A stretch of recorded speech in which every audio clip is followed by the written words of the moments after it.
back with Humberto Ibarra of Glass Bottom. That's a really interesting name, Glass Bottom Distributors. What is it? I think of Glass Bottom Boats. Is that No? So initially when you create here in the States, when you create a corporation or a company, the hardest part for us was coming up with a name, right? Sometimes you want it to be catchy, sometimes you want to use your names or not, but we didn't want to use an abbreviation. We didn't want to use my cousin and our last name, Ibarra. Your cousin is your partner in this yes, venture? Okay. Yes, he's actually a lawyer in Guadalajara, Jalisco. His name's Arturo Lomelí Ibarra. Okay. Yeah, his mom and my dad are brother and sister. Oh, okay. We were having a hard time coming up with a name. And one day it was my mother-in-law, my daughter, and my wife were actually in Brea, and we're in the car, and I was like, I need to create the LLC. I can't think of a name. They asked me what's the name. And we're just throwing out names, and I didn't like any of them. And my mother-in-law goes, oh, Glass Bottom. And I was like, Glass Bottom? And she's like, yeah, what's at the end of every good tequila?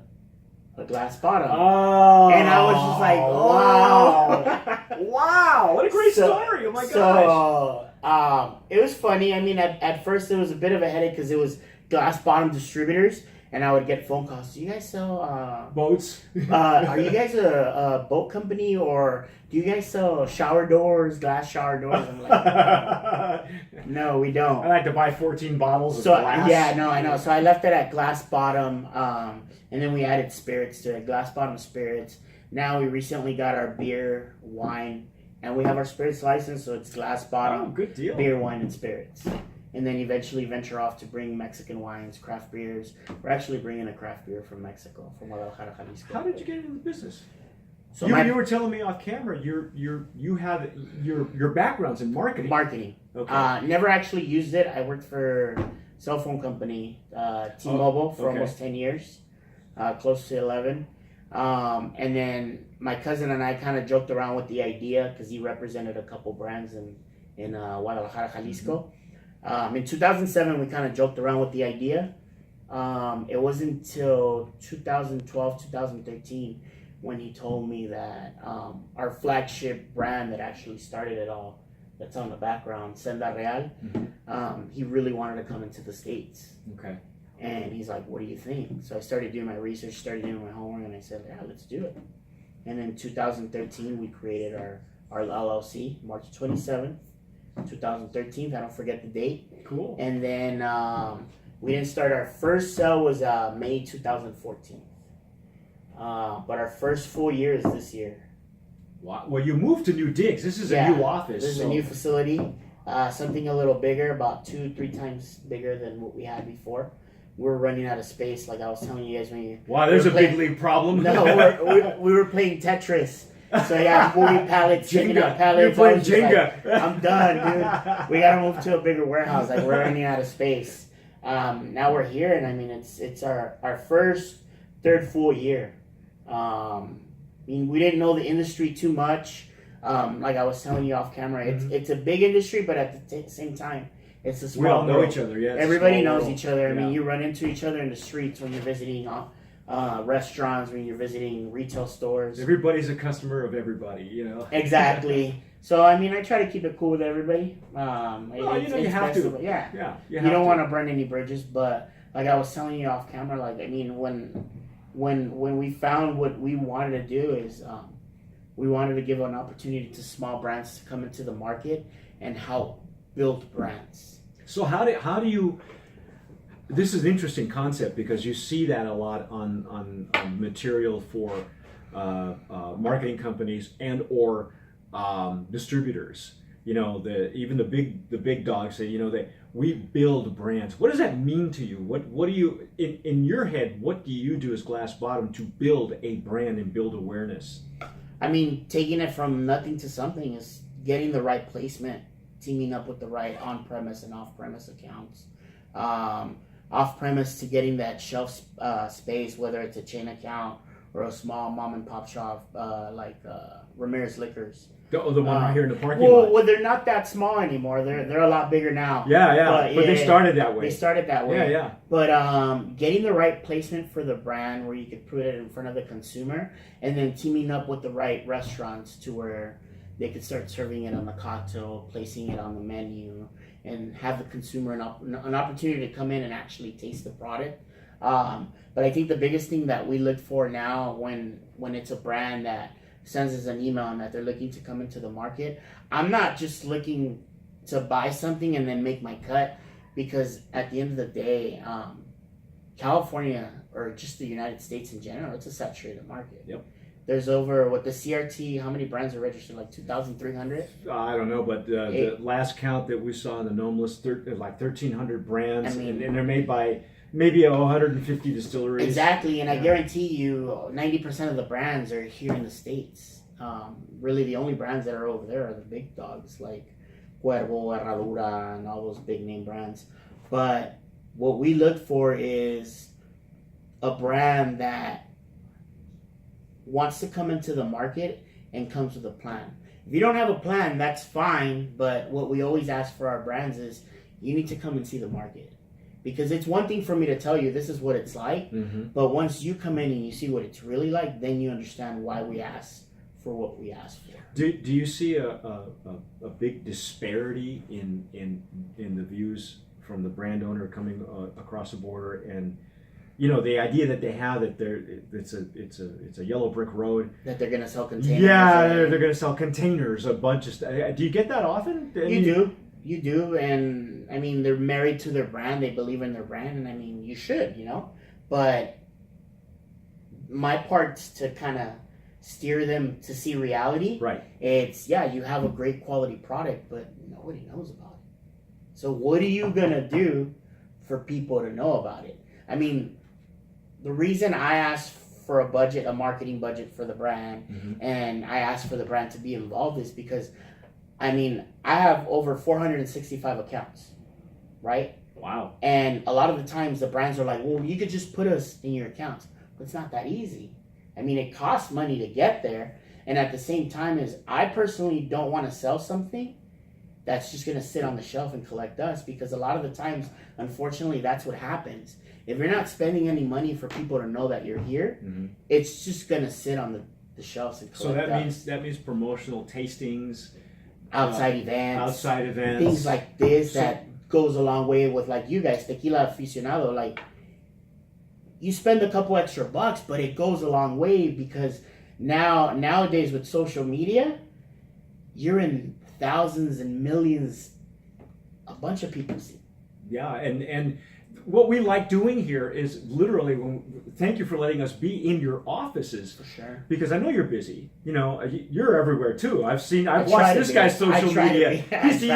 You eat too much at all these restaurants, pal. Yeah. You're always at Mercado and here and there. It's like, dude, do you ever just barbecue at home? I do. That's my favorite, actually. Well, and so I know you're busy. Thanks for letting us in here. But what we like doing is letting you tell your story, because you don't get a chance to do that. Right. And a lot of times you're the only representative of a brand, unless the brand owner or the distiller or the creator of the brand comes to the States, which is few and far between. It doesn't happen a whole lot. It doesn't. And so you're the voice of this brand and whatever other brands you decide to distribute. And so, you're the first line of defense. Right. And we want to know from you, what trends you see, what concerns you see when someone approaches you and says, hey, I saw you in Tequila Aficionado, I want you to distribute my brand. And then what's the first thing out of your mouth is, well, what's your idea of how do you see us doing business, conducting business together? Yeah. And that's got to be, wow. It's never an easy conversation, because the minute you start talking money, that's where, and I get it. When the minute you start talking money, it's a sensitive subject, Oh yeah.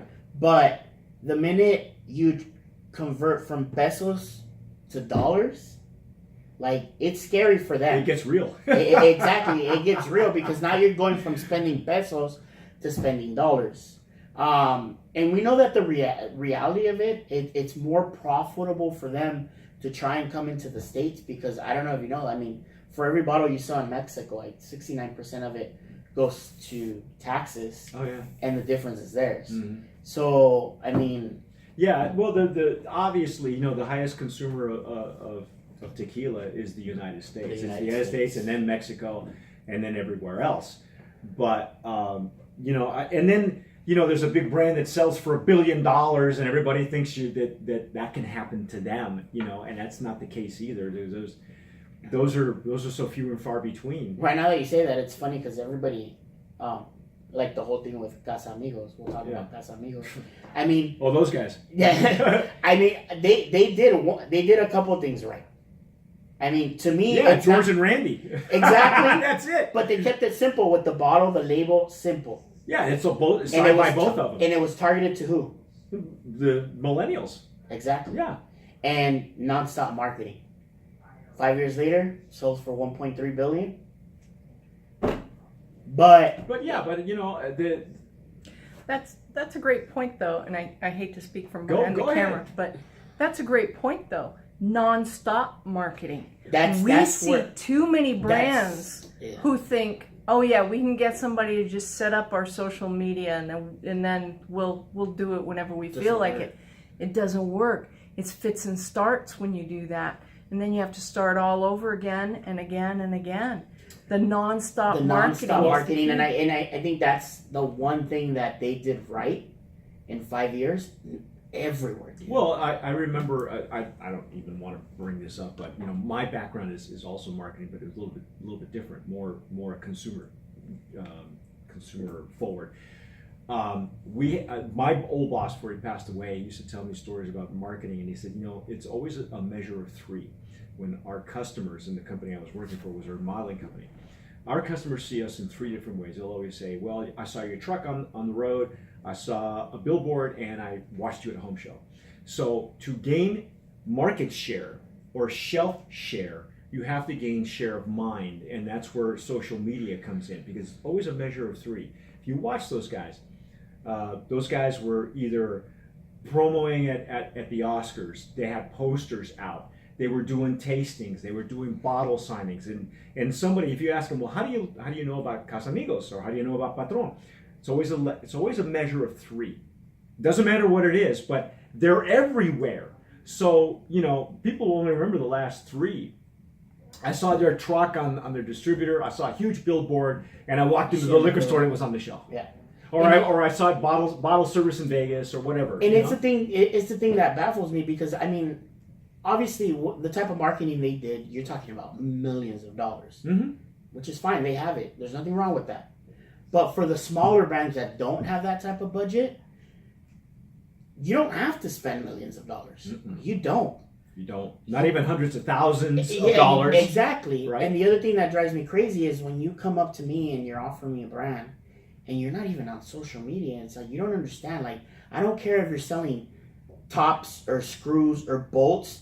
Nowadays, you need to be on social media. You have to have a social media presence or you don't exist. Yeah, you don't even need billboards. You don't need magazine. And it's funny because the other day we're actually driving to dinner. It was my wife, my daughter, and me. And I was driving and my wife was glued to her phone. What was she doing? They're on social media. My daughter's doing Musical.lys in the background. And my wife just happens to look up and she sees a billboard of, what's the name of that tequila? Vida or La Vida or something like that? Oh, Dulce Vida. Dulce Vida, Pura Vida. No, anyways. One of those Vidas. One of those Vidas. Okay. She looks up and she's like, oh, why don't you do that with Mandala? I was like, I'll tell you why. What were you doing before you looked up? And we've been driving for 30 minutes and you've been glued to your phone. She was like, on Facebook and Instagram. That's where I get you. And it cost me not even a quarter of the price to build the billboard. No. And it's what I told her. I'm not going to spend $30,000. Yeah. It was on the 5 freeway in front of the Citadel. Well, yeah. The more traffic, the more expensive it gets. Exactly. And it's what I tell my brands. I don't want you to do billboards. I don't want you to go spending an arm and a leg. Invest on social media. Invest on sponsored posts. But do it strategically and non-stop. Do outside events. Give me samples to do outside events. Hire a demo company to do in-store demos at some of these key accounts. For example, Ramirez Liquor right here. Mm-hmm. They have I think it's an 81, which allows you to pour in store. Oh, no kidding! Because I heard California you couldn't do it. There's only a limited amounts, and they have the luxury. They have the right license. They have the license to pour. So for me, if I'm a brand owner, I'm gonna be all over that account and be like, you know what? It's O&D. It's October, November, December. Can I get on your demo calendar? It cost me $120, right, to send a girl. Mm-hmm. That's fine, but I'm not spending on a billboard. Now you have a pretty girl pouring the product, educating customers on your brand. Guess what? You sell a couple bottles. The brand, you have the right brand with the right quality. Customers are gonna come back and buy it. And then heavy social media, outside events, demos here and there. It's not going to cost you millions of dollars. It's not going to cost you hundreds of thousands of dollars. It's going to cost you a couple $1,000s a year. But you know what? You do that nonstop for a couple years, you build a brand. You build the traction. You build a brand, and you go from there. We'll be back with Humberto Ibarra talking more about the ups and downs of distribution.